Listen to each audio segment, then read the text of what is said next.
ನಮಸ್ಕಾರ. ಯೋಗಕ್ಷೇಮ media private ಲಿಮಿಟೆಡ್ನ ವಿಶ್ವಂ ವಾಹಿನಿಯ ನಮ್ಮ ಸ್ಟುಡಿಯೋಗೆ ಇವತ್ತು ಕನ್ನಡದ ಅಸ್ಮಿತೆ, ಕನ್ನಡದ ಶಕ್ತಿ, ಕರವೇ ಕೇಸರಿ ಶ್ರೀ ಟಿ ಎ ನಾರಾಯಣಗೌಡರು ಆಗಮಿಸಿದ್ದಾರೆ. ಬಹುತೇಕರಿಗೆ ಈ ವಿಚಾರ ಗೊತ್ತಿಲ್ಲ. ಕರ್ನಾಟಕದಲ್ಲಿ ಇವತ್ತು ಕನ್ನಡಿಗನು ಹೆಮ್ಮೆಯಿಂದ, ಸ್ವಾಭಿಮಾನದಿಂದ ತಲೆ ಎತ್ತಿ ನಿಂತು ಮಾತನಾಡ್ತಿದ್ದಾನೆ ಅಂತಂದರೆ ಅದಕ್ಕೆ ಕಾರಣ ನಾರಾಯಣಗೌಡರು. ಬೆಳಗಾವಿಯಲ್ಲಿ ಇವತ್ತು ಕನ್ನಡದ ಧ್ವಜ ಹಾರಾಡ್ತಾ ಇದೆ. ಅಲ್ಲಿ ಕನ್ನಡ ರಾಜ್ಯೋತ್ಸವವನ್ನು ಸಂಭ್ರಮದಿಂದ ಆಚರಣೆ ಮಾಡ್ತಾ ಇದ್ದಾರೆ. ಹೆಮ್ಮೆಯ ಕನ್ನಡಿಗರು ಅಲ್ಲಿ ಮೇಯರ್ ಆಗಿದ್ದರು. ಆ ಸಾಮ್ರಾಜ್ಯ ವಿಸ್ತರಣೆಯಾಯಿತು ಅಂತ ನಾವೇನಾದರೂ ಹೇಳೋದಾದರೆ ಅದಕ್ಕೆ ಕಾರಣ ಕರ್ತೃ ನಾರಾಯಣಗೌಡರು. ಇಲ್ಲೇ ಸಮೀಪದ ಕೋಲಾರದಲ್ಲಿ ಕನ್ನಡ ರಾರಾಜಿಸಿತು, ಮೆರೀತಾ ಇದೆ ನಾರಾಯಣಗೌಡರು.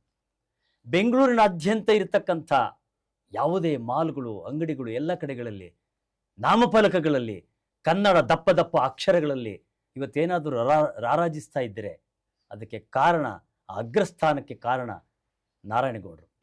ಇಂತಹ ಎಷ್ಟು ಉದಾಹರಣೆಗಳು ಬೇಕು ನಮಗೆ, ಎಷ್ಟು ಉದಾಹರಣೆಗಳು ಬೇಕು.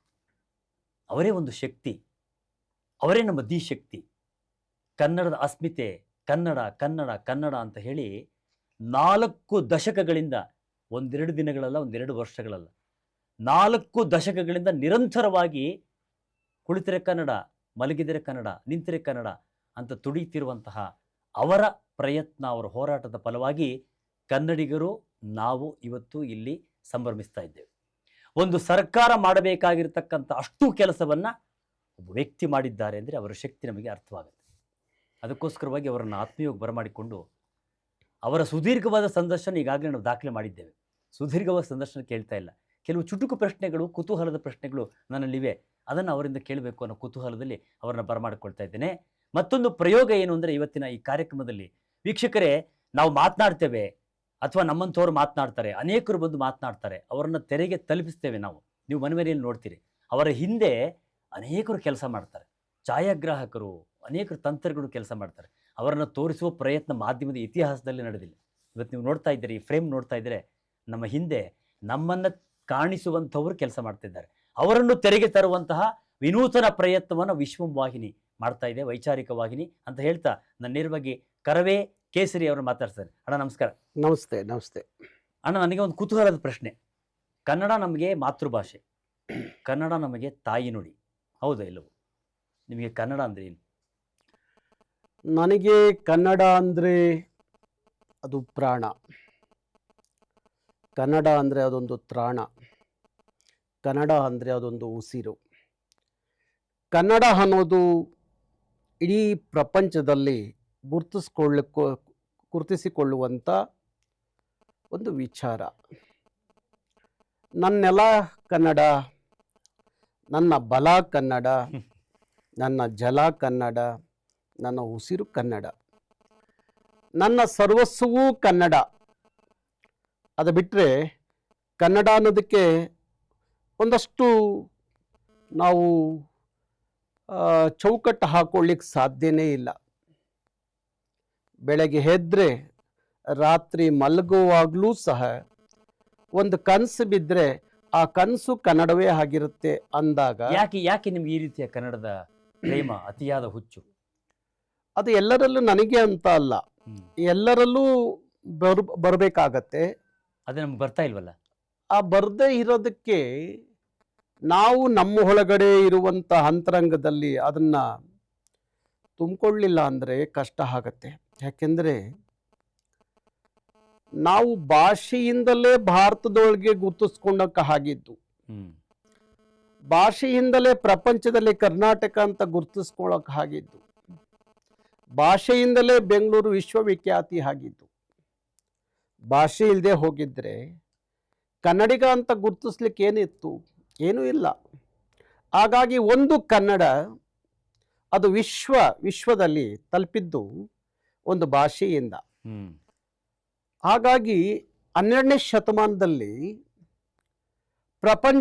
ಪ್ರಪಂಚದ ಅನೇಕ ರಾಷ್ಟ್ರಗಳಿಂದ ಅವತ್ತಿನ ಬಸವಣ್ಣವರ ಕಲ್ಯಾಣಕ್ಕೆ ಬರ್ತಾರೆ.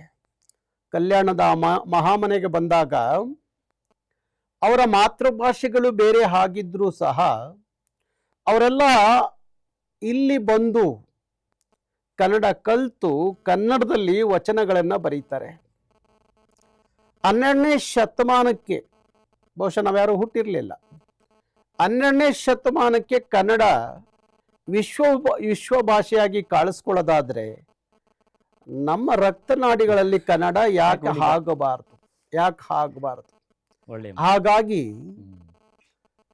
ವಿಶ್ವವ್ಯಾಪ್ತಿಯಲ್ಲಿ ಕನ್ನಡ ಇವತ್ತು ವಿಜೃಂಭಿಸುತ್ತೆ ಅನ್ನೋದಾದ್ರೆ ಕನ್ನಡಕ್ಕಂಥದ್ದೊಂದು ಮಹತ್ವ ಇದೆ, ಕರ್ನಾಟಕ ಅಂಥದ್ದೊಂದು ಮಹತ್ವ ಇದೆ. ನನಗೊಂದು ಪ್ರಶ್ನೆ ಇದೆ, ಇನ್ನೊಂದು ಕುತೂಹಲ ಪ್ರಶ್ನೆ ಇದೆ. ಕರ್ನಾಟಕ ರಕ್ಷಣಾ ವೇದಿಕೆ ಅಂತ ಹೇಳಿ ಒಕ್ಕೂಟಕ್ಕೆ ನಾಮಕರಣ ಮಾಡಿ 4 ದಶಕಗಳಾಗಿದೆ. ನಿಮ್ಮ ಹೋರಾಟದ ಇತಿಹಾಸ ಹಿನ್ನೆಲೆ ಇದೆ. ಕರ್ನಾಟಕವನ್ನು ರಕ್ಷಣೆ ಮಾಡುವಂತಹ ಅನೇಕ ಚಟುವಟಿಕೆಗಳು, ಕೆಲಸಗಳು ನಿಮ್ಮಿಂದಾಗಿದೆ. 4-5 ಉದಾಹರಣೆಗಳನ್ನು ಈ ಸಂದರ್ಭದಲ್ಲಿ ಹಂಚ್ಕೋಬಹುದೇ ನಮ್ಮ ವೀಕ್ಷಕರಿಗೋಸ್ಕರ? ನೋಡಿ, ಒಂದು ಕಾವೇರಿ ಕರ್ನಾಟಕದ ಜೀವ ನದಿ, ಜೀವವಾಹಿನಿ ಅಂತ ಕರೆಯುವಂತ ಕಾವೇರಿ. ತಮಿಳುನಾಡು ಮತ್ತು ಕರ್ನಾಟಕದ ಮಧ್ಯದಲ್ಲಿರುವಂತ ಕಾವೇರಿಯ ಜಲ ವಿವಾದ ಯಾವ ಸುಪ್ರೀಂ ಕೋರ್ಟ್ ಅಲ್ಲಿ ನೇಮಕ ಮಾಡಿದಂತ ಅವತ್ತಿನ ಒಂದು ಜಲ ಸಮಿತಿ ಏನಿತ್ತು, 2 ರಾಜ್ಯಗಳ ಮಧ್ಯದಲ್ಲಿ ಕಾವೇರಿ ವಿಚಾರದಲ್ಲಿ ಒಂದು ಪ್ರಾಧಿಕಾರವನ್ನ, ಕಾವೇರಿ ಪ್ರಾಧಿಕಾರವನ್ನ ಅವತ್ತು ಸುಪ್ರೀಂ ಕೋರ್ಟ್ ನೇಮಕ ಮಾಡಿತ್ತು. ಅದರ ತೀರ್ಪು, 5 ತೀರ್ಪು ಕರ್ನಾಟಕದ ವಿರುದ್ಧ ಬಂದಾಗ ಯಾರು ಮಾತಾಡ್ಲಿಕ್ಕೆ ಆಗದೆ ಇರುವಂತ ಪರಿಸ್ಥಿತಿ. ಆ ಪ್ರಾಧಿಕಾರ ಕೊಟ್ಟಂತ ತೀರ್ಪನ್ನ ಧಿಕ್ಕರಿಸೋದಾಗ್ಲಿ ವಿರೋಧಿಸೋದಾಗ್ಲಿ ಯಾರಿಗೂ ಆಗದೆ ಇದ್ದಾಗ, ಧ್ವನಿ ಬರ್ದೇ ಇದ್ದಾಗ ಅದಕ್ಕೆ ಧ್ವನಿ ಎತ್ತಿ ಸುಮಾರು 10,000 ಜನರನ್ನ ನಾನು ದೆಹಲಿ ಕರ್ಕೊಂಡು ಹೋದೆ. ರಾಷ್ಟ್ರದ ರಾಜಧಾನಿಗೆ ದೆಹಲಿ ಕರ್ಕೊಂಡು ಹೋದೆ. 10,000 ಜನ. ದೆಹಲಿಯ ಬೀದಿಯಲ್ಲಿ ಭಾರಿ ದೊಡ್ಡ ರ್ಯಾಲಿ ನಡೆಯಿತು. ಆಗ ದೆಹಲಿ ಕಮಿಷನರ್, ಪೊಲೀಸ್ ಕಮಿಷನರು ನನಗೊಂದು ಸರ್ಟಿಫಿಕೇಟ್ ಕೊಟ್ಟು ಒಂದು ಮಾತು ಹೇಳಿದ್ರು. ಒಂದು ರಾಷ್ಟ್ರದ ರಾಜಧಾನಿಗೆ ಒಂದು ಸಂಘಟನೆ ಆಗ್ಲಿ, ಒಂದು ಸ್ಟೇಟ್ ಇಂದ ಆಗ್ಲಿ ಇಷ್ಟು ದೊಡ್ಡ ಸಂಖ್ಯೆಯಲ್ಲಿ ಬಂದಿದ್ದ ಇತಿಹಾಸ ಇಲ್ಲ, ಇದೇ ಮೊದಲೇ ಬಾರಿ ಅಂತ ಹೇಳಿದ್ರು. 10,000 ಜನ ದೆಹಲಿ ಕರ್ಕೊಂಡು ಹೋಗಿದ್ದೆ ನಾನು. ಆಗ ಮನಮೋಹನ್ ಸಿಂಗ್ ಅವರು ಭೇಟಿ ಮಾಡಿದಾಗ ಅವರ ಜೊತೆಯಲ್ಲಿ ಕೂತ್ಕೊಂಡು ಸುಮಾರು 45 ನಿಮಿಷ ನಮಗೆ ಅವಕಾಶ ಕೊಟ್ಟರು. ಮಾತಾಡುವಾಗ ಕಾವೇರಿಯ ವಿಚಾರವನ್ನ ಅವರ ಮುಂದೆ ಹಂಚಿಕೊಂಡಾಗ ಅವ್ರು ಒಂದೇ ಮಾತು ಹೇಳಿದ್ದು, ಕಾವೇರಿ 5 ತೀರ್ಪು ಗೆಜೆಟ್ನಲ್ಲಿ ಪ್ರಕಟಣೆ ಆಗಬೇಕಾಗಿದೆ. ಆ ಗೆಜೆಟ್ನಲ್ಲಿ ಪ್ರಕಟಣೆ ಆಗೋದಾದ್ರೆ ಕಷ್ಟ ಆಗತ್ತೆ. ನಾನು ನಿಮ್ಮ ಎಲ್ಲ ವಿಚಾರಗಳ ಮನವಿಯನ್ನ ಆಲಿಸಿದ ಮೇಲೆ ನನಗೆ ಅನಿಸ್ತಾ ಇದೆ, ಸದ್ಯಕ್ಕೆ ಕಾವೇರಿ 5 ತೀರ್ಪನ್ನ ಗೆಜೆಟ್ ಅಲ್ಲಿ ಪ್ರಕಟಣೆ ಮಾಡಿಸೋದಿಲ್ಲ ಅಂತ ಹೇಳಿ ಅದನ್ನ ಭಾರಿ ವರ್ಷಗಳ ಕಾಲ ತಡೆ ಹಿಡಿದ್ರು. ಇದು ಯಾವತ್ತೂ ಕನ್ನಡಿಗರು ಮರಿಲಿಕ್ಕೆ ಸಾಧ್ಯ ಇಲ್ಲ. ಬೆಳಗಾಂ ಬಗ್ಗೆ ನಾನು ಕೇಳಲೇಬೇಕು. ಬೆಳಗಾಮಲ್ಲಿ ನೀವು ಮಾಡಿರ್ತಕ್ಕಂಥ ಕನ್ನಡದ ಮೇಯರ್ನ ಪ್ರತಿಷ್ಠಾಪನೆ ಮಾಡಿದಂತ ಕೆಲಸ ಇದೆಯಲ್ಲ, ಮತ್ತು ನಿಮಗೆ ಪ್ರಾಣ ಬೆದರಿಕೆ ಬಂತು. ಹೌದು, ನಿಮ್ಮನ್ನ ಅಪಹರಣ ಮಾಡೋ ಪ್ರಯತ್ನಗಳಾಯ್ತು ಅಲ್ವಾ? ಹೌದು. ನೋಡಿ, ಬೆಳಗಾವಿ ಅಂದ ತಕ್ಷಣ ಕರ್ನಾಟಕದ ಒಂದು ಗಂಡು ಭೂಮಿ. ಆ ಗಂಡು ಭೂಮಿಯಲ್ಲಿ ಭಾರಿ ದೊಡ್ಡ ಇತಿಹಾಸ. ಒಂದ್ ಕಡೆ ಕಿತ್ತೂರಾಣಿ ಚೆನ್ನಮ್ಮನ ಇತಿಹಾಸ, ಮತ್ತೊಂದು ಕಡೆ ಸಂಗೊಳ್ಳಿ ರಾಯಣ್ಣನ ಇತಿಹಾಸ. ಅಂತ ಬೆಳಗಾವಿಯಲ್ಲಿ ಸಿದ್ಧರು, ಸಂತರು ಉದ್ಭವಿಸಿದಂಥ, ಜನ್ಮಿಸಿದಂಥ ನಾಡಿನಲ್ಲಿ ಕನ್ನಡದ ಒಬ್ಬ ಮೇಯರ್ ಆಗ್ಲಿಕ್ಕೆ 25 ವರ್ಷ ಬೇಕಾಗಿತ್ತು. 25 ವರ್ಷದ ನಂತರ ನಾನು ಬೆಳಗಾವಿಯಲ್ಲಿ ಮಹಾನಗರ ಪಾಲಿಕೆ ಮೇಲೆ ಕನ್ನಡ ಬಾವುಟ ಹಾರಬೇಕು, ಅಲ್ಲಿ ಕನ್ನಡಿಗರ ಅಧಿಕಾರ ಸಿಗಬೇಕು ಅಂತ ಹೇಳಿ ಭಾರಿ ದೊಡ್ಡ ಹೋರಾಟ ಮಾಡಿದ ಪರಿಣಾಮ 25 ವರ್ಷದ ನಂತರ ನಾನು ಎಲ್ಲೋ ಸಾರ್ವಜನಿಕ ಸ್ಪೀಚ್ ಮಾಡುವಾಗ, ಭಾಷಣ ಮಾಡುವಾಗ, ನನ್ನ ಭಾಷಣ ಕೇಳಕ್ಕೆ ಅಂತ ಬಂದಿದ್ದಂತ ಒಬ್ಬ ಪ್ರಶಾಂತ್ ಬುಡಿವಿ ಅಂತ ಹೆಣ್ಣು ಮಗಳು ಅವತ್ತು ಅವರ ಮನೆಗೆ ನನ್ನ ಕರ್ಕೊಂಡು ಹೋಗಿ, ಅಣ್ಣ ಇವತ್ತು ನನಗೆ ಒಂದು ಹಂಡೆ ಹಾಲು ಕುಡಿದಷ್ಟು ಖುಷಿಯಾಗಿದೆ, ನಮ್ಮ ಮನೆಗೆ ಬಂದು ಒಂದು ಟೀ ಕುಡ್ಕೊಂಡು ಹೋಗಿ ಅಂತ ಹೇಳಿದಾಗ ಅವರ ಮನೆಗೆ ಹೋಗಿ ಟೀ ಕುಡ್ದಾಗ ಕೇಳಿದೆ, ಈ ವಾರ್ಡಲ್ಲಿ ಯಾರಿದ್ದಾರೆ, ಯಾವ ಮತದಾರರ ಸಂಖ್ಯೆ ಹೆಚ್ಚಿದೆ ಅಂತ ಅವಳು ಹೇಳಿದ್ಲು. ಇಲ್ಲಿ ಬಹುತೇಕ ಕನ್ನಡಿಗರಿದ್ದೀವಿ, ಆದ್ರೆ ಇಲ್ಲಿ ಗೆಲ್ಲೋನು ಒಬ್ಬ MES ಗೂಂಡ ಅಂದ್ರು. ಅಯ್ಯೋ, ಆ MES ಗೂಂಡನ ವಿರುದ್ಧ ನೀನು ಇನ್ನೊಂದು ತಿಂಗಳು 1.5 ತಿಂಗಳು ಚುನಾವಣೆ ಇದೆಯಲ್ಲ, ನಾನು ನಿಲ್ಲಿಸ್ತೀನಿ, ಎಲ್ಲವನ್ನ ನಾನೇ ನೋಡ್ಕೋತೀನಿ. ಸಾಮಾನ್ಯ ಹೆಣ್ಣು ಒಬ್ಬ ಸಾಮಾನ್ಯ ಹೆಣ್ಣು ಮಗಳು, ನೇಕಾರ ಹೆಣ್ಣು ಮಗಳು, ನೀನ್ ನಿಲ್ತೀಯ ಎಲೆಕ್ಷನ್ಗೆ ಅಂತ ಕೇಳಿದಾಗ ಅವಳು ಭಾರಿ ಗಾಬರಿ ಆದ್ಲು. ಅಯ್ಯಯ್ಯೋ, ನಮ್ಮನ್ನ ಯಾಕಣ್ಣ ಅಲ್ಲಿ ಬಲಿ ಕೊಡ್ತೀರಿ ಅಂತ. ಕೊನೆಗೆ ಬಿಡ್ಲಿಲ್ಲ. ಹಾದು 1.5 ತಿಂಗಳಿಗೆ ಚುನಾವಣೆ ಬರುತ್ತೆ. ಸುಮಾರು 22 ಜನ, ಈ ಪ್ರಶಾಂತ್ ಬುಡಿವಿನೂ ಒಳಗೊಂಡಂತೆ 22 ಜನನ ನಾನು ನಿಲ್ಲಿಸ್ತೀನಿ. 22 ಜನಕ್ಕೆ ಎಲ್ಲ ಥರದ ಸವಲತ್ತುಗಳು ಸೌಕರ್ಯಗಳನ್ನ ಕೊಟ್ಟು ಅವ್ರನ್ನ 22 ಜನನ ಗೆಲ್ಲಿಸ್ಕೊತೀನಿ. ಅದರಲ್ಲಿ ಈ ಹೆಣ್ಣು ಮಗಳು ಗೆದ್ದಿರ್ತಾಳೆ. ಕೊನೆಗೆ ಮೇಯರ್ ಕ್ಯಾಟಗಿರಿ ಅವಳದೇ ಬರುತ್ತೆ. ಮೇಯರ್ ಕ್ಯಾಟಗಿರಿ ಬಂತು. ಇನ್ನೊಂದು ವಾರ ಮೇಯರ್ ಚುನಾವಣೆ. ನಾನು ಬೆಳಗಾವಿಗೆ ಹೋಗಿ ರಾತ್ರಿ ಆ ಎಲ್ಲ 22 ಜನ ನಗರ ಪಾಲಿಕೆ ಸದಸ್ಯರಿಗೆ ರಾತ್ರಿ ಒಂದು ಭೋಜನಕೂಟ ಏರ್ಪಡಿಸಿ ಅವ್ರ ಬೆಳಗ್ಗೆ ನೀವು 10:00 ಬಂದು ಮಹಾನಗರ ಪಾಲಿಕೆ ಒಳಗಡೆ ಚುನಾವಣೆ, ಮೇಯರ್ ಚುನಾವಣೆ ನೀವು ಬರಬೇಕು ಅಂತ ಹೇಳಿ ಬಂದು ಮಲ್ಕೋತೀನಿ. ರಾತ್ರಿ 2 ಗಂಟೆಗೆ ಒಂದು ಫೋನ್ ಬರುತ್ತೆ, ನಿಮ್ಮ 7 ಜನ ಕಾರ್ಪೊರೇಟರ್ನ ನಾನು ಕಿಡ್ನಾಪ್ ಮಾಡಿದ್ದೀನಿ. ಒಬ್ಬ ಸಂಭಾಜಿ ಪಾಟೀಲ್ ಅನ್ನುವ ಮಹಾಪುಂಡ ಶಾಸಕನಾಗಿದ್ದವನು, ಮೇಯರ್ ಆಗಿದ್ದವನು ಬೆಳಗಾವಿಯಲ್ಲಿ MES ಇಂದ. ಅಂತ ಪುಂಡ ರಾತ್ರಿ 2 ಗಂಟೆಗೆ ನನಗೊಂದು ಬೆದರಿಕೆ ಕರೆ ಮಾಡ್ತಾನೆ. ನೀನು ನಾಳೆ ಮಹಾನಗರ ಪಾಲಿಕೆಗೆ ಕನ್ನಡದವ್ರು ಮೇಯರ್ ಮಾಡಬೇಕು ಅಂತ ಹೊರಟಿದೆಯಲ್ಲ, ನಿಮ್ಮ 7 ಜನ ನಗರ ಪಾಲಿಕೆ ಸದಸ್ಯರು ನನ್ನ ಜೊತೆಯಲ್ಲಿದ್ದಾರೆ, ನೀನು ಮೇಯರ್ ಮಾಡಕ್ ಸಾಧ್ಯ ಇಲ್ಲ. ಆಗ ಅವನು ಹೇಳ್ತಾನೆ, ಒಂದು ಸವಾಲಾಗ್ತಾನೆ, ನಾನು ಬರ್ತೀನೋ ಇಲ್ಲೋ ಅಂತ ಹೇಳಿ, ನಾನು ಕಳಿಸಿದ ಕಾರಲ್ಲಿ ನೀನು ಒಬ್ಬನೇ ನೀನು ಬರಬೇಕು, ಜೊತೆಯಲ್ಲಿ 25 ಲಕ್ಷ ಹಣ ತಗೊಂಡು ಬರಬೇಕು. ನಾನು ಇಡೀ ಕರ್ನಾಟಕ ಕೇಳ್ಕೊಂಡ್ ಬಂದಿರ್ತೀನಿ, ಈ ಬಾರಿ ನಾನು ಮೇಯರ್ನ ಕನ್ನಡದವ್ರು ಮಾಡ್ತೀನಿ ಅಂತ ಹೇಳಿ. ನಾನು ಅಲ್ಲಿದ್ದಂತ ಹಿರಿಯ ಪೊಲೀಸ್ ಅಧಿಕಾರಿಗಳನ್ನ ಕೇಳ್ಕೊತೀನಿ, ಹೇಗೆ ಹೋಗ್ಬಹುದಾ ಏನು ಅಂತ. ಎಲ್ಲ ಅಧಿಕಾರಿಗಳು ಹೇಳ್ತಾರೆ, ಯಾವುದೇ ಕಾರಣಕ್ಕೂ ಹೋಗಬೇಡಿ, ಆ ಜಾಗ ಒಳ್ಳೇದಲ್ಲ, ಅವನ ಗ್ಯಾಂಗ್ ಒಳ್ಳೇದಲ್ಲ, ಅವನು ಒಳ್ಳೇನಲ್ಲ ಅಂತ. ಆದ್ರೂ ನಾನು ಕನ್ನಡದ ಮೇಯರ್ ಮಾಡ್ತೀನಿ ಅನ್ನೋ ಪ್ರತಿಜ್ಞೆ ಮಾಡಿದ್ನಲ್ಲ, ನಾನು 20 ಲಕ್ಷ ಹಣ ತಗೊಂಡು ರಾತ್ರಿ ಒಬ್ಬನೇ ಅವನು ಕಳಿಸಿದ ಕಾರ್ನಲ್ಲಿ ಅವನ ಜಾಗಕ್ಕೂ ಹೋಗ್ತೀನಿ. 100 ಜನ ಇದ್ದಂತ ಜಾಗ, ಘಟನೆ ಹೇಳ್ದಂಗೆ ಹೇಳ್ತೀನಿ, 100 ಇದ್ದಂತ ಪುಂಡು ಪೋಖ್ರಿಗಳಿದ್ದಂತ ಜಾಗ ಅದು. ನನಗೂ ಅವನಿಗೂ ಬೇರೆ ಸಂಭಾಜಿ ಪಾಟೀಲ್ಗೂ ನನಗೂ ಆಗಾಗ ಮಾಧ್ಯಮಗಳು ಕುತ್ಕೊಂಡು ಅವನು ಬೆಳಗಾವಿಯಿಂದ ಇದು ಮಾಡಿದ್ರೆ ನಾನು ಬೆಂಗಳೂರಿಂದ ಉತ್ತರ ಕೊಡ್ತಾ ಇದ್ದೆ. ಎಷ್ಟೋ ಸಲ ಬೆಳಗಾವಿಯ ಸಾರ್ವಜನಿಕ ಸಭೆಯಲ್ಲಿ ಅವನಿಗೆ ಹಿಗ್ಗಾಮುಗ್ಗಿ ಕ್ಲಾಸ್ ತಗೊಂಡಿದ್ದಿತ್ತು. ಇದು ಅವನ ತಲೆಯಲ್ಲಿತ್ತು, ಅವನ ಕುಟುಂಬದ ತಲೆಯಲ್ಲಿತ್ತು. ಅವನು ಆಗ ಹೇಳ್ತಾನೆ, ನೀನು ಈಗ ನನ್ನ ಜಾಗಕ್ಕೆ ಬಂದಿದೀಯಾ, ನೀನು ಅದ್ ಹೆಂಗ್ ವಾಪಸ್ ಹೋಗ್ತೀಯ ನೋಡ್ತೀನಿ ಅಂತ ಹೇಳಿ.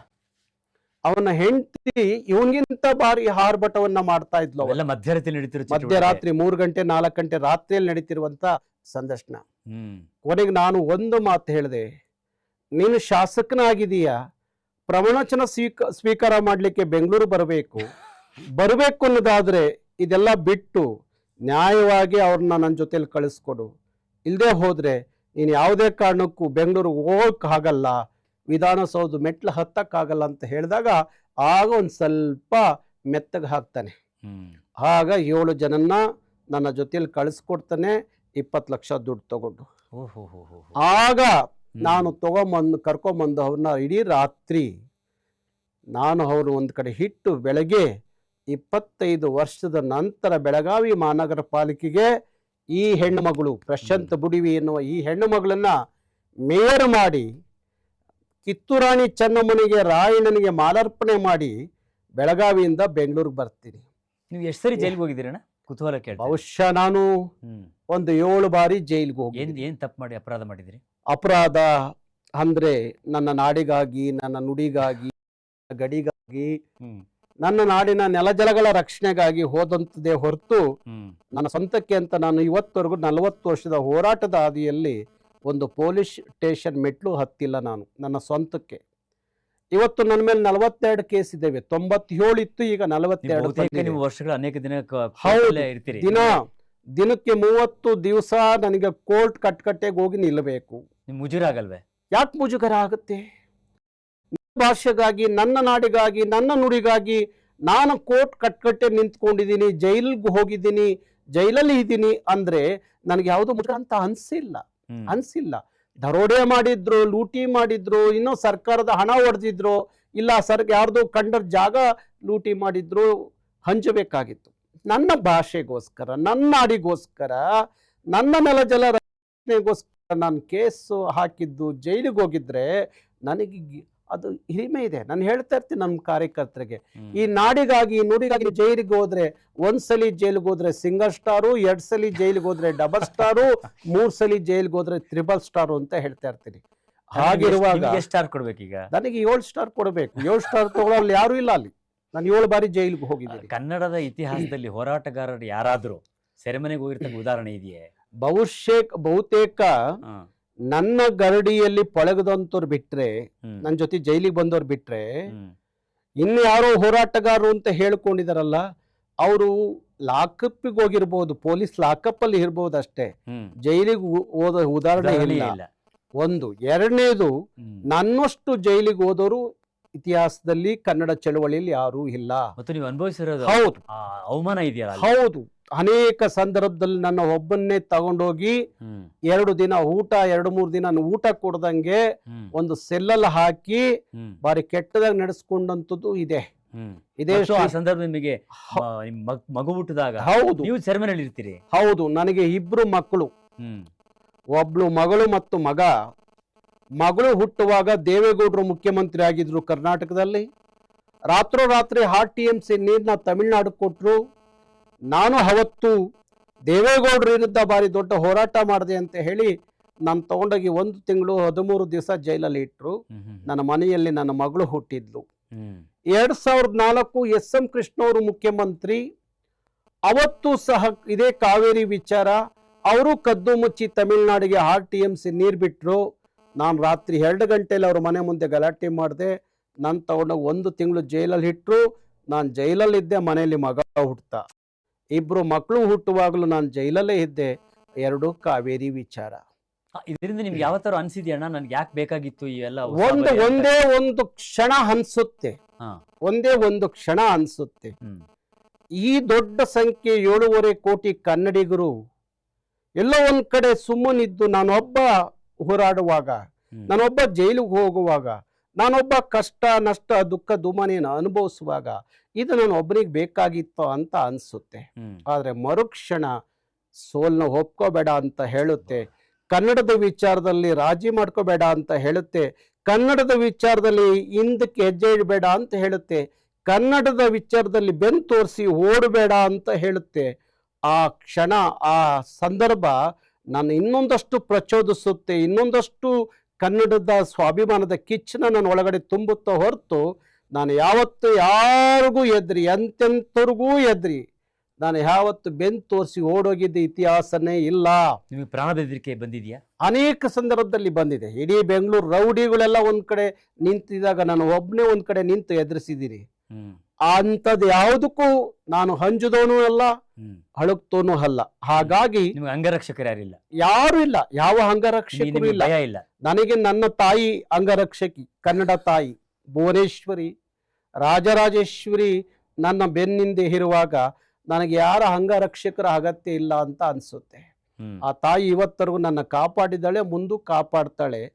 ನಾನು ಯಾವಾಗಲೂ ದೇವರಲ್ಲಿ ಭುವನೇಶ್ವರಿಯಲ್ಲಿ ಪ್ರಾರ್ಥನೆ ಮಾಡ್ತೀನಿ. ಬೆಳಗ್ಗೆ ಆದ್ರೆ, ತಾಯಿ ನನಗೆ ರೋಗ ರುಗಾಣಿಗಳನ್ನು ಕೊಟ್ಟು ಸಾಯಿಸ್ಬೇಡ ತಾಯಿ, ಹೋರಾಟದ ಹಾದಿಯಲ್ಲಿ ಒಂದ್ ದಿವಸ ನನ್ನ ಸಾಯಿಸ್ಬಿಡು ಅಂತ ಕೇಳ್ಕೊತೀನಿ. ಪ್ರತಿ ದಿನ ಕೇಳ್ತೀನಿ. ನನ್ನ ಸಾವು ಹೋರಾಟದ ಹಾದಿಯಲ್ಲಿ ನನ್ನ ಸಾವಾಗ್ಬೇಕು. ನಾರಾಯಣಗೌಡ ಕನ್ನಡಕ್ಕಾಗಿ ಹೋರಾಡ್ತಾ ಸತ್ತ ಅನ್ನೋ ಸುದ್ದಿ ಈ ನಾಡಿನ ಜನರಿಗೆ ಮುಟ್ಟಬೇಕು ಹೊರತು ಯಾವುದೋ ರೋಗದಲ್ಲಿ ನಾರಾಯಣಗೌಡ ಸತ್ತ ಅನ್ನೋದು ಕೇಳಬಾರದು ಅನ್ನೋದು ಆ ತಾಯಿ ನನಗೆ ಹಾತರದ ಆರೈಸುವ ಆಶೀರ್ವಾದ ಮಾಡು ಅಂತ ಹೇಳಿ ದಿನನಿತ್ಯ ಭುವನೇಶ್ವರಿಯಲ್ಲಿ ಪ್ರಾರ್ಥನೆ ಮಾಡ್ತೀನಿ. ನಾನೇನು ಮಾತಾಡೋಕ್ಕೆ ನನಗೆ ಮಾತಾಡಲಿಲ್ಲ. ಇನ್ನೊಂದು ನಾನು ಕೇಳಲೇಬೇಕಾಗಿರತಕ್ಕಂಥದ್ದು, ನಿಮ್ಮ ಹೋರಾಟದ ಮುಖವೇ ಬೇರೆ. ಆದರೆ ನಿಮ್ಮ ಸಮಾಜ ಕಳಕಳಿ ಇದೆಯಲ್ಲ, ಅದರ ಮುಖಗಳು ನಮ್ಮ ಜನಗಳಿಗೆ ಪರಿಚಯವೇ ಇಲ್ಲ. ರೈತರ ಪರವಾಗಿ ಇದ್ದಕ್ಕಿದ್ದಂತೆ ನೀವು ಧ್ವನಿ ಎತ್ತೀರಿ, ಮನೇಲಿ ಕೂತಿರ್ತೀರಿ, ಯಾವುದೋ ಒಂದು ಘಟನೆ ನಿಮ್ಮನ್ನು ಬಹಳವಾಗಿ ಕಾಡುತ್ತೆ, ಇದ್ದಕ್ಕಿದ್ದಂತೆ ಏನೋ ಒಂದು ನಿರ್ಧಾರ ತಗೋತಿರಲ್ಲ. ಏನದು ವಿಚಿತ್ರವಾದ ಘಟನೆ? ನೋಡಿ, ಕರ್ನಾಟಕದಲ್ಲಿ ಸುಮಾರು 130 ಜನ ರೈತರು ಸತ್ತಿರ್ತಾರೆ. ಹ್ಮ್ ಅದರಲ್ಲಿ ಹೆಚ್ಚು ಕಡಿಮೆ 100 ಜನ ರೈತರ ಮಕ್ಕಳು, ಆ ರೈತನನ್ನು ನಂಬ್ಕೊಂಡಂಥ ಮಕ್ಕಳು ಶಿಕ್ಷಣಕ್ಕೆ ತೊಂದರೆ ಆಗಿ ಭಾರಿ ಕಷ್ಟದಲ್ಲಿ ಇರ್ತಾರೆ. ಮಂಡ್ಯ ಜಿಲ್ಲೆ ಪಾಂಡವಪುರದ 2 ಮಕ್ಕಳು ಟಿವಿಯಲ್ಲಿ ಕುತ್ಕೊಂಡು ನಮ್ಮಪ್ಪ ಬದುಕಿದ್ರೆ ನಮ್ಮನ್ನು ಚೆನ್ನಾಗಿ ಓದಿಸ್ತಿದ್ರು, ಇವತ್ತು ನಮ್ಮಪ್ಪ ಸಾಲದ ಬಾಧೆಯಲ್ಲಿ ಸಾವನ್ನ ಹಪ್ಪಿರು, ನಮ್ಮನ್ನು ಓದಿಸೋರು ಯಾರು, ನಮ್ಮನ್ನು ನೋಡೋರು ಯಾರು ಅಂತ ಹೇಳಿ ಕಣ್ಣೀರು ಹಾಕುವಾಗ, ಅವತ್ತು ರಾತ್ರಿ ನಾನು ನನ್ನ ಶ್ರೀಮತಿ ಆ 2 ಮಗುವನ್ನ ದತ್ತು ತಗೊಂಡು ಎಲ್ಲಿವರೆಗೂ ಓದಿಸ್ಲಿಕ್ಕಾಗುತ್ತೋ ಓದಿಸ್ಬೇಕು ಅನ್ನೋ ತೀರ್ಮಾನ ಮಾಡ್ತೀವಿ. ಆದರೆ ನನ್ನ ಶ್ರೀಮತಿ ಹೇಳ್ತಾರೆ, ಸತ್ತಿರುವಂಥ 100 ಜನ ರೈತರಲ್ಲಿ ಅನೇಕರ ಮಕ್ಕಳು ಈ ಪರಿಸ್ಥಿತಿಲಿದ್ದಾರೆ, ನೀವು ಅವ್ರನ್ನೆಲ್ಲರನ್ನೂ ನೋಡಬೇಕಾಗುತ್ತೆ, ಬರೀ 2 ಮಕ್ಕಳ ಬಗ್ಗೆ ಜವಾಬ್ದಾರಿ ತೊಗೊಂಡ್ರೆ ಸಾಲದು ಅಂದಾಗ, ಅಷ್ಟೊಂದು ದೊಡ್ಡ ಸಂಖ್ಯೆಯಲ್ಲಿ ಇರುವಂಥ ಮಕ್ಕಳನ್ನು ಹೇಗೆ ನಿಭಾಯಿಸೋದು ಅಂತ ಹೇಳಿ ಯೋಚನೆ ಮಾಡಿ, ನನಗೇನು ಇಡೀ ಕರ್ನಾಟಕದ ಕಾರ್ಯಕ್ರಮಗಳಲ್ಲಿ ಹೋದಾಗ ನನಗೇನು ಬೆಳ್ಳಿಯ ಕತ್ತಿ, ಖಡ್ಗ, ಗದೆ, ಕಿರೀಟ ಇಂಥದ್ದೆಲ್ಲ ಏನು ಕೊಟ್ಟಿದ್ರು ಅಂಥದ್ದೆಲ್ಲ ಬೇಕಾದಷ್ಟು ಇರುತ್ತೆ ನಮ್ಮ ಮನೆಯಲ್ಲಿ. ಅದನ್ನು ಹರಾಜು ಹಾಕ್ತೀನಿ, ಓಪನ್ನಾಗಿ ಹರಾಜು ಹಾಕ್ತೀನಿ. ದೇ ಜವರೇಗೌಡರು, ನಮ್ಮ ಬರಗೂರು ರಾಮಚಂದ್ರಪ್ಪ, ಆಮೇಲೆ ಪುಂಡಲಿಕ ಹಾಲಂಬಿ, ದಲಿತ ಕವಿ ಸಿದ್ಲಿಂಗಯ್ಯನವ್ರ ಸಮ್ಮುಖದಲ್ಲಿ ಹರಾಜು ಹಾಕ್ತೀನಿ. ಹೆಚ್ಚು ಕಡಿಮೆ 92 ಲಕ್ಷ ದುಡ್ಡು ಬರುತ್ತೆ. 92 ಮಕ್ಕಳಿಗೆ 1 ಲಕ್ಷವನ್ನು ಡಿಪಾಸಿಟ್ ಮಾಡ್ತೀನಿ. 92 ಲಕ್ಷನ ಬಹುಶಃ ಯಾರು ಈ ದೇಶದ ಬೆನ್ನೆಲುಬು ಅಂತ ಹೇಳುವ, ಯಾರು ಈ ದೇಶದ ಅನ್ನದಾತ ಅಂತ ಹೇಳುವ, ಯಾವ ರಾಷ್ಟ್ರಕವಿ ಕುವೆಂಪು ಯೋಗಿ ಅಂತ ಕರೆದ ರೈತನ ಕಷ್ಟ, ನಷ್ಟ, ದುಃಖ, ದುಮಾನಿಗಳನ್ನ ಇವತ್ತು ಬೀದಿಯಲ್ಲಿ, ಹಾದಿಯಲ್ಲಿ ಇಲ್ಲ ವೇದಿಕೆ ಸಿಕ್ಕಿದಾಗ ಅವ್ರ ಬಗ್ಗೆ ಮಾತಾಡ್ಬೋದು, ಭಾಷಣ ಮಾಡ್ಬೋದು. ಭಾಷಣ ಮಾಡೋದ್ರಿಂದ ಪ್ರಯೋಜನ ಇಲ್ಲ.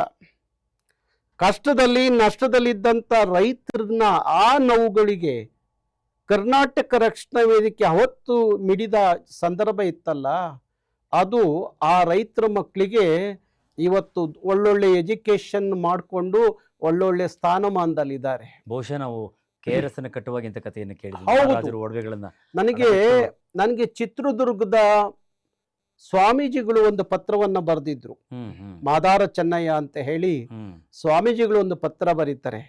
ನಾರಾಯಣಗೌಡ್ರೆ, ನಾನು ಇತಿಹಾಸದಲ್ಲಿ ಓದ್ಕೊಂಡಿದ್ದೆ, ಕೃಷ್ಣರಾಜ ಸಾಗರವನ್ನ ಕಟ್ಟುವಾಗ ಅವತ್ತು ಅಣೆಕಟ್ಟು ಕಟ್ಟಲಿಕ್ಕೆ ಹಣ ಇಲ್ಲದೆ ಇದ್ದಾಗ ಮೈಸೂರು ಮಹಾರಾಜರು ಅರಮನೆಯಲ್ಲಿದ್ದಂಥ ಬೆಳ್ಳಿ ಬಂಗಾರ ಎಲ್ಲವನ್ನ ತಗೊಂಡೋಗಿ ಮಾರಿ ಕೃಷ್ಣರಾಜ ಸಾಗರವನ್ನು ಕಟ್ಟಿದಂಥ ಇತಿಹಾಸವನ್ನ ಕೇಳಿದ್ದೆ, ಓದಿದ್ದೆ. ಆದರೆ ಕಣ್ಣು ಮುಂದೆ ನೋಡ್ತಾ ಇದ್ದೀನಿ ನಾರಾಯಣಗೌಡ್ರದ್ದು ಒಂದು ಇತಿಹಾಸ. ಹಾಗಾಗಿ ಸಾರ್ಥಕ ಆಯಿತು, ನಿಮ್ಮ ತಂದೆ ತಾಯಿ ನಿನಗೆ ಜನ್ಮ ಕೊಟ್ಟಿದ್ದಕ್ಕೆ ಅಂತ ಹೇಳಿ 13 ಪುಟ ಪತ್ರ ಬರೆದಿದ್ರು. ಹಾಗಾಗಿ ನಾನು ಅದಕ್ಕೆ ಯಾವುದೇ ಪ್ರಶಸ್ತಿ ಪುರಸ್ಕಾರಗಳಿಗೆ ಹೋಗೋದಿಲ್ಲ. ಒಂದು ಕಡೆ ನನ್ನ ಅಪ್ಪ ಕೊಟ್ಟಿದ್ದ ಪ್ರಶಸ್ತಿ ಒಂದು ಕಡೆ ಆದರೆ, ಇಂಥ ಮಹಾತ್ಮರು ಕೊಟ್ಟಂಥ ಪ್ರಶಸ್ತಿ ಮುಂದೆ ನನಗೆ ಇನ್ಯಾವ ಪ್ರಶಸ್ತಿ ದೊಡ್ಡದು ಅಂತ ಅನ್ಕೊಂಡಿಲ್ಲ ನಾನು. ಅದಕ್ಕಾಗಿ ನಾನು ಯಾವ ಪ್ರಶಸ್ತಿಗಳನ್ನು ಇಲ್ಲಿವರೆಗೂ ತಗೊಳ್ಳೋದಿಲ್ಲ. ಇಷ್ಟು ಮಾತುಗಳನ್ನು ಕೇಳಿದಾಗ ಬಹುಶಃ ನಮಗೆ ಕರವೇ ಬಗ್ಗೆ ಇರ್ತಕ್ಕಂಥ ಕೆಲವೊಂದು ಕಲ್ಪನೆಗಳು ನಮಗೆ ದೂರ ಆಗ್ತಾ ಹೋಗುತ್ತೆ. ಸಾರ್ವಜನಿಕವಾಗಿ ಕರವೇ ಅಂತಂದ್ರೆ ಏನು, ಬೀದಿಲಿ ನಿಂತು ಹೋರಾಟ ಮಾಡ್ತಾರೆ, ಗಲಾಟೆ ಮಾಡ್ತಾರೆ, ದಾಂಧಲೆ ಮಾಡ್ತಾರೆ ಅಂತಕ್ಕಂಥದ್ದು ಸಾಮಾನ್ಯವಾಗಿರ್ತಕ್ಕಂಥ ವರ್ಗದಲ್ಲಿರ್ತಕ್ಕಂಥ ಅಭಿಪ್ರಾಯಗಳು. ಯಾಕೆ ಹೋರಾಟ ಮಾಡ್ತಿದ್ದೀವಿ, ಯಾತಕ್ಕೋಸ್ಕರ ಮಾಡ್ತಿದ್ದೀವಿ, ನಮ್ಮ ತುಡಿತ ಏನು ಅಂತಕ್ಕಂಥದ್ದನ್ನ ಅರ್ಥವಾಗದೇ ಇರತಕ್ಕಂಥ ವಾತಾವರಣ ಇದೆ ಅಲ್ವೇ?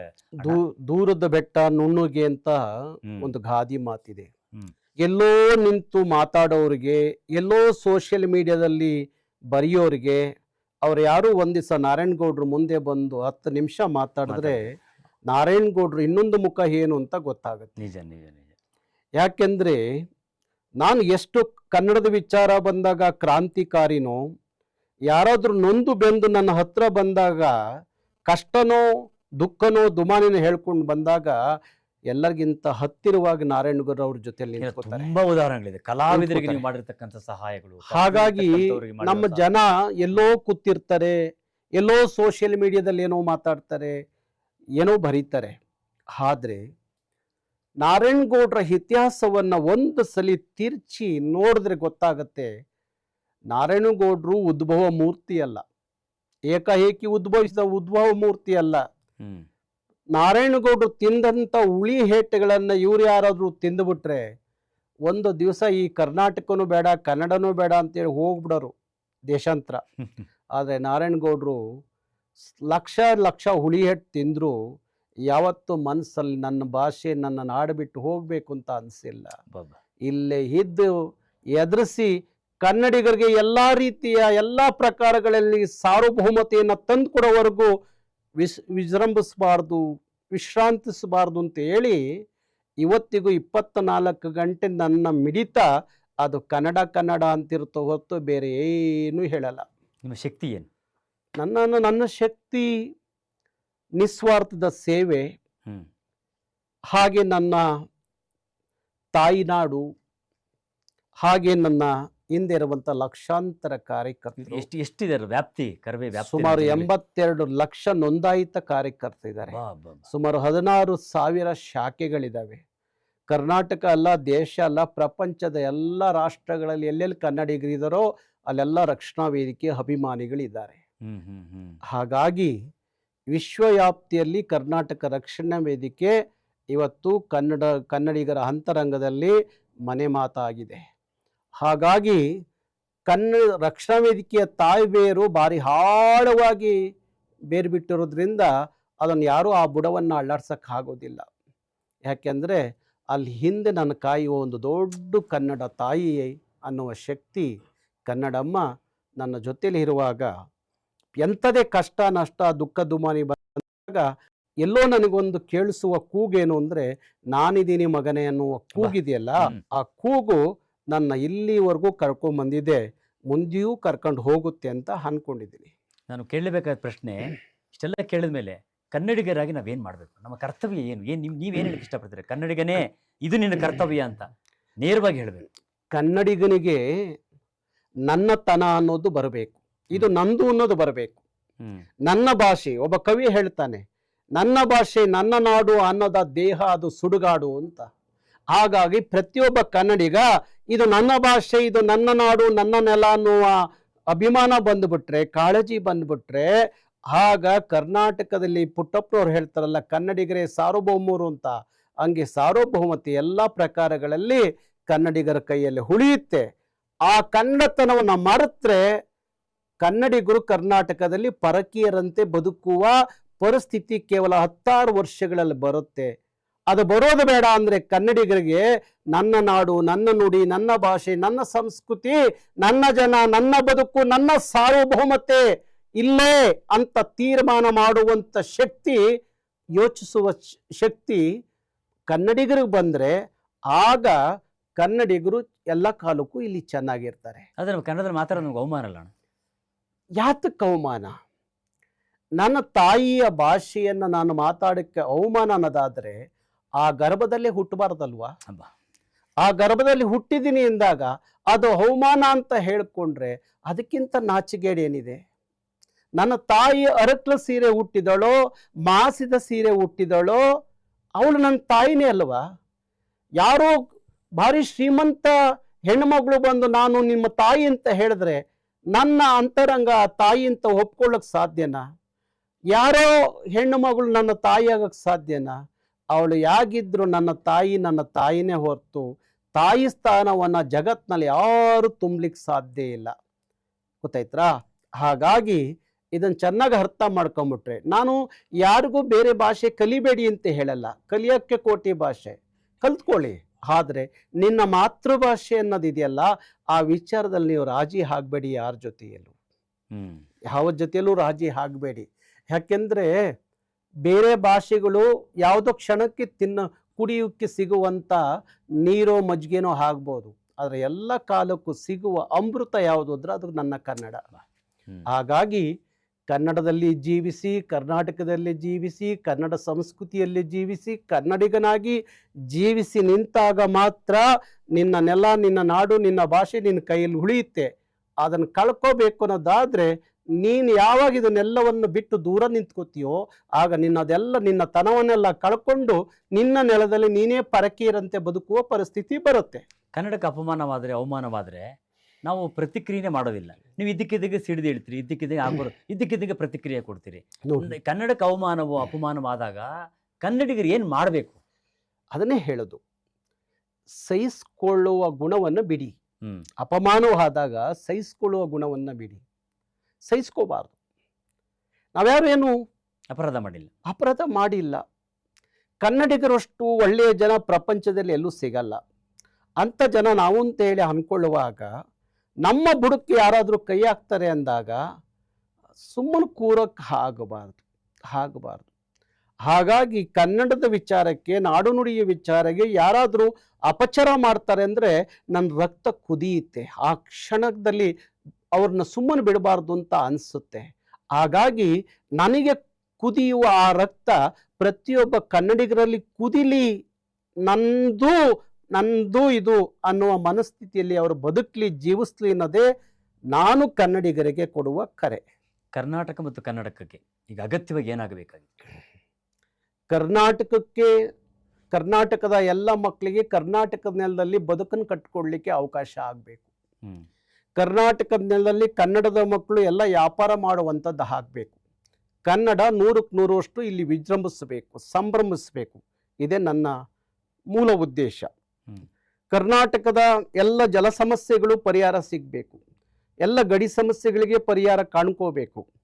ನನ್ನ ನಾಡನ್ನು ಸಮೃದ್ಧವಾಗಿ ಅಖಂಡವಾಗಿ ಕಟ್ಟುವಂಥ ಕಾಯಕ ನಮ್ದಾಗಬೇಕು. ನಿಮ್ಮ ಮುಂದಿನ ಯೋಜನೆಗಳೇನು? 100 ಇದೆ. ಸಂದರ್ಭಕ್ಕೆ ತಕ್ಕನಾಗಿ ಆ ಯೋಜನೆಗಳನ್ನ ರೂಪಿಸ್ಕೊಂಡು ಹೋಗ್ತೀನಿ. ಎಲ್ಲಿವರೆಗೂ ಕರ್ನಾಟಕದ ಎಲ್ಲ ಸಾರ್ವಭೌಮತೆ ಕನ್ನಡಿಗರ ಕೈಲಿ ಉಳಿಬೇಕು ಅನ್ನೋದಾದರೆ ನಾನು 100 ಯೋಜನೆಗಳನ್ನ ಹಾಕ್ಕೊಂಡಿದ್ದೀನಿ. ಆ ಯೋಜನೆಗಳನ್ನ ಒಂದೊಂದೇ ಜಾರಿಗೆ ತರೋ ಮುಖಾಂತರ ಕರ್ನಾಟಕದ ನೆಲದಲ್ಲಿ ಕನ್ನಡಿಗರು ಸಾರ್ವಭೌಮತೆಯಿಂದ ಬದುಕುವಂಥದ್ದು, ಸಂಭ್ರಮಿಸುವಂಥದ್ದು, ಸಡಗರಿಸುವಂಥ ದಿನಕ್ಕಾಗಿ ನನ್ನ ಹೋರಾಟ ನಿರಂತರವಾಗಿರುತ್ತೆ. ಈ ಹೋರಾಟಕ್ಕೆ ಈಗ 4 ದಶಕ, ಬಹುಶಃ 30ನೇ ತಾರೀಕು ದೊಡ್ಡ ಕಾರ್ಯಕ್ರಮದಲ್ಲಿ ನಿಮ್ಮನ್ನು ಅಭಿನಂದಿಸೋ ಕೆಲಸಗಳಾಗ್ತಿದೆ. ತಾವು ಕೂಡ ವಿಶೇಷವಾಗಿರ್ತಕ್ಕಂಥ ಕರ್ನಾಟಕ ಸಾರ್ವಭೌಮ ಅಂತಕ್ಕಂಥ ಪ್ರಶಸ್ತಿಯನ್ನು ನಾಡು ನುಡಿ ಸೇವೆ ಮಾಡಿರ್ತಕ್ಕಂಥವ್ರಿಗೆ ಕೊಟ್ಟು ಸತ್ಕರಿಸುವ ಕೆಲಸ ಮಾಡ್ತಿದ್ದೀರಿ, ಸಂಸ್ಕೃತಿಯನ್ನು ಉಳಿಸೋ ಕೆಲಸ ಮಾಡ್ತಿದ್ದೀರಿ, ಸಾಹಿತ್ಯವನ್ನು ಉಳಿಸೋ ಕೆಲಸ ಮಾಡ್ತಿದ್ದೀರಿ, ಮತ್ತು ಸ್ವತಃ ನೀವೇ ಸಾಕಷ್ಟು ಓದ್ಕೊಂಡಿದ್ದೀರಿ. ವಿಶೇಷವಾಗಿರ್ತಕ್ಕಂಥ ಅನೇಕ ವಿಚಾರಗಳನ್ನು ತಾವು ಮಾತನಾಡ್ತಾ ಇರ್ತೀರಿ. ನನ್ನ ಕೊನೆಯ ಪ್ರಶ್ನೆ, ಕನ್ನಡಿಗರು ಸಾರ್ವಭೌಮರಾಗಿ ಬದುಕಬೇಕು ಅಂತ ಅನ್ಕೊಂಡು ನಿಮ್ಮ ಸಂಕಲ್ಪವೇ ಆಗಿಬಿಟ್ಟಿದೆ. ಕನ್ನಡಿಗರು ಸಾರ್ವಭೌಮರಾಗಬೇಕು ಅಂತಂದರೆ ಕನ್ನಡಿಗರು ನಿದ್ದೆ ಮಾಡಬೇಕೆ, ಎದ್ದಿರಬೇಕೆ, ಅಥವಾ ಕುವೆಂಪು ಹೇಳ್ದಂಗೆ ಬಡದೆಚ್ಚರಿಸಬೇಕೆ ಅವರನ್ನು? ಹೌದು, ಕನ್ನಡಿಗರು ಎಲ್ಲ ಕಾಲಕ್ಕೂ ಜಾಗೃತರಾಗಿದ್ದಾಗ ಮಾತ್ರ ನಿಮ್ಮ ಸಾರ್ವಭೌಮತೆ ಉಳಿಯುತ್ತೆ.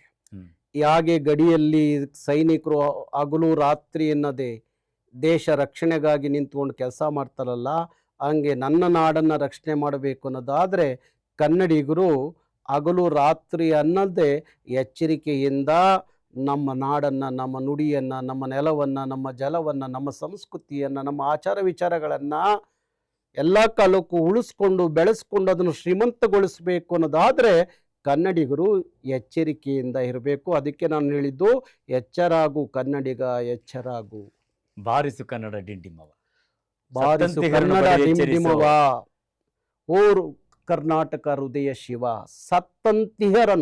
ಸತ್ತಿರೋರ್ನಲ್ಲ, ಬದುಕಿ ಸತ್ತಂತಿದಾರಲ್ಲ ಕನ್ನಡಿಗರು, ಸತ್ತಂತಿಹರನ್ನು ಬಡಿದೆಚ್ಚರಿಸು, ಕಚ್ಚಾಡುವರನ್ನು ಕೂಡಿಸಿ ಒಲಿಸು, ಹೊಟ್ಟೆಯ ಕಿಚ್ಚಿಗೆ ಕಣ್ಣೀರು ಸುರಿಸು, ಒಟ್ಟಿಗೆ ಬಾಳುವ ತೆರದಲ್ಲಿ ಹರಸು, ಬಾರಿಸು ಕನ್ನಡ ಡಿಂಡಿಮವ.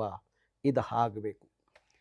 4 ದಶಕಗಳ ನಿರಂತರವಾಗಿರ್ತಕ್ಕಂಥ ಹೋರಾಟವನ್ನು ಮಾಡಿ ಕರ್ನಾಟಕ ಅದರ ಅಸ್ತಿತ್ವವನ್ನು ಉಳಿಸುವಂತಹ ನಿಜ ಶಕ್ತಿಯಾಗಿ ನೀವು ಏನು ರೂಪುಗೊಂಡಿದ್ದೀರಿ. ಬಹುಶಃ ಎಲ್ಲ ಕನ್ನಡಿಗರು ನಿಮಗೆ ಅನಂತ ಚಿರಋಣಿಗಳಾಗಿರಬೇಕು ಅಂತ ನಾನಾದರೂ ಭಾವಿಸ್ತೇನೆ. ಮತ್ತು ಇಡೀ ಕರ್ನಾಟಕದ ಎಲ್ಲ ನನಗೆ ಕನ್ನಡಿಗರು ಚಿರಋಣಿ ಆಗೋದು ಬೇಡ. ನಾನು ಎಲ್ಲ ಕನ್ನಡಿಗರಿಗೆ ಚಿರಋಣಿ ಆಗಿರ್ತೀನಿ. ಆದರೆ ಒಂದು ಮಾತು ಏನು ಅಂದರೆ, ನೀವು ಹುಟ್ಟಿ ಬೆಳೆದಂಥ ನಿಮ್ಮ ತಾಯಿ ನುಡಿ, ತಾಯಿ ನಾಡು, ತಾಯ್ನಾಡಿನ ನೆಲ ಜಲ, ಅದಕ್ಕೆ ಋಣಿಯಾಗ್ಬಿಟ್ರೆ ಬಹುಶಃ ಅದಕ್ಕಿಂತ ಇನ್ನೊಂದು ಬೇಕಾಗಿಲ್ಲ ಅಂತ ಅನ್ಸುತ್ತೆ. ಋಣವನ್ನು ತೀರಿಸುವಂತ ಕೆಲಸ. ಹೌದು, ತೀರಿಸ್ಲಿಕ್ಕಾಗದ ಋಣ ಆದ್ರೂ ಸಹ ಹ್ಮ್ ತೀರಿಸುವ ಪ್ರಯತ್ನವಾದ್ರೂ ನಡಿಬೇಕಲ್ಲ. ಹಾಗಾಗಿ ಒಂದು ಮಣ್ಣಿನ ಋಣ, ಇನ್ನೊಂದು ಹೆತ್ತ ತಾಯಿ ಋಣವನ್ನ ನಾವು ಯಾವತ್ತು ಹೊತ್ತು ಸಾಯಬಾರ್ದಂತೆ, ಅದನ್ನು ತೀರ್ಸೇ ಸಾಯಬೇಕಂತೆ. ಹಂಗಾಗಿ ಮುಕ್ತಿ ಸಿಗಬೇಕು ಅನ್ನೋದಾದರೆ ಎತ್ತ ತಾಯಿಯ ನಾಡಿನ ಋಣ, ಎತ್ತ ನೆಲದ ಋಣವನ್ನು ತೀರಿಸುವಂಥದ್ದು ನಮ್ಮ ಜನರಲ್ಲಿ ಬರಬೇಕು ಅನ್ನುವುದು ನನ್ನ ಮನವಿ ಅಷ್ಟೇ. ಕರ್ನಾಟಕದ ಅನಂತ ಕನ್ನಡಿಗರ ಪರವಾಗಿ ತಮ್ಮ ಹೋರಾಟಕ್ಕೆ, ತಮ್ಮ ಛಲಕ್ಕೆ, ತಮ್ಮ ಸಾಧನೆಗೆ ಅನಂತ ಪ್ರಣಾಮಗಳನ್ನು ನಿಮ್ಮ ವಾಹಿನಿ ಮೂಲಕ ಸಲ್ಲಿಸ್ತಾ ಇದ್ದೇನೆ. ವಿಶ್ವಂ ವಾಹಿನಿಯ ಎಲ್ಲ ವೀಕ್ಷಕರಿಗೆ ನಾನು ವಿಶೇಷವಾಗಿ ಅಭಿನಂದನೆಗಳನ್ನ ಹೇಳ್ತೀನಿ. ವಿಶ್ವಂ ವಾಹಿನಿ ಅದ್ಭುತವಾದಂಥ ಚಿಂತನೆ, ಅದ್ಭುತವಾದಂಥ ಯೋಜನೆ, ಅದ್ಭುತವಾದಂಥ ಸಾಂಸ್ಕೃತಿಕ ಹಿನ್ನೆಲೆ, ಅದ್ಭುತವಾದಂಥ ಸಾಹಿತ್ಯದ ಹಿನ್ನೆಲೆ, ಅದ್ಭುತವಾದಂಥ ಧಾರ್ಮಿಕ ಹಿನ್ನೆಲೆಯನ್ನು ಇಟ್ಕೊಂಡು ಈ ವಾಹಿನಿ ಸಾಗ್ತಾ ಇದೆ. ಈ ವಾಹಿನಿ ಕನ್ನಡಿಗರ ಮನೆ ಮಾತಾಗಬೇಕು, ಕನ್ನಡಿಗರ ಅಂತರಂಗದ ವಾಹಿನಿ ಆಗಬೇಕು ಅಂಥೇಳಿ ಕನ್ನಡಿಗರಲ್ಲಿ ನಾನು ಮನವಿ ಮಾಡ್ತೀನಿ. ಎಲ್ಲ ಕನ್ನಡಿಗರು ವಿಶ್ವಂ ವಾಹಿನಿ ನೋಡೋ ಮುಖಾಂತರ ಆ ವಾಹಿನಿಯ ಎಲ್ಲ ಸಿಬ್ಬಂದಿಗೆ, ಅಲ್ಲಿಯ ವ್ಯವಸ್ಥಾಪಕರಿಗೆ ಎಲ್ಲರಿಗೂ ನೀವು ಅವರ ಜೊತೆ ನಿಲ್ಲೋದು ಆಗಬೇಕು, ಅವರಿಗೆ ಒಂದು ಶಕ್ತಿ ತುಂಬಿರೆ ಈ ವಾಹಿನಿ ಮುಖಾಂತರ ಕನ್ನಡ ನಾಡಿಗೆ ಇನ್ನೂ ಹೆಚ್ಚು ಶಕ್ತಿ ಬರುತ್ತೆ ಅನ್ನೋದು ನನ್ನ ಉದ್ದೇಶ. ಹಾಗಾಗಿ ಈ ವಾಹಿನಿ ವೀಕ್ಷಣೆ ಮಾಡುವಂಥ ಎಲ್ಲ ನನ್ನ ಜನರಿಗೆ ನಾನು ವಿಶೇಷವಾಗಿ ಅಭಿನಂದಿಸ್ತೀನಿ. ನಮಸ್ಕಾರ ಕನ್ನಡಿಗರೇ. ವೀಕ್ಷಕರೇ, ಅಣ್ಣವರ ಪೂರ್ಣ ಪ್ರಮಾಣದ ಸಂದರ್ಶನ, ಇನ್ನೂ ಅನೇಕ ರೋಚಕವಾದ ಕಥೆಗಳು, ವಿಚಾರಗಳೆಲ್ಲವೂ ಕೂಡ ನಮ್ಮಲ್ಲಿ ದಾಖಲಾಗಿದೆ. ಅದನ್ನು ಸದ್ಯದಲ್ಲಿ ಪ್ರಸಾರ ಮಾಡ್ತೀವಿ ಅಂತ ಹೇಳ್ತಾ, ಅಣ್ಣ ನಮ್ಮ ವಾಹಿನಿಗೆ ಬಂದು ನಮ್ಮನ್ನು ಪ್ರೋತ್ಸಾಹಿಸಿದ್ದಕ್ಕೆ ಅನಂತ ಧನ್ಯವಾದಗಳು. ಒಳ್ಳೆಯದಾಗಲಿ.